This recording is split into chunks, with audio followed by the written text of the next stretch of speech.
Estate taxes can take a significant portion of your wealth if not planned properly. Here are some smart strategies to reduce the tax burden on your beneficiaries.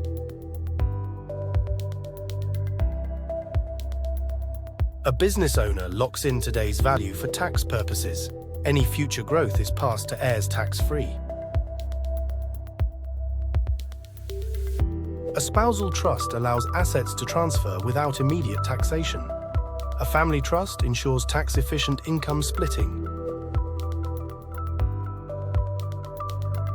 Instead of paying taxes from estate assets, use a life insurance payout. This ensures beneficiaries receive their full inheritance without tax reductions.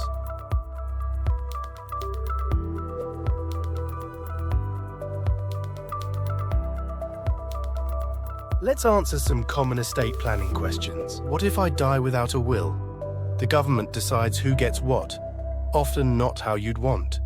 Can I pass my business to my kids tax-free? Yes, with trusts, estate freezes, and share transfers. Do I need a lawyer?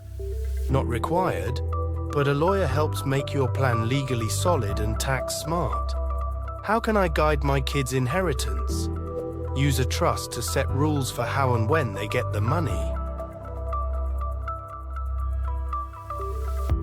A plan only works if it's organized. Store all key documents securely. Keep digital backups. Tell your executor where things are. Review your plan every 3-5 years.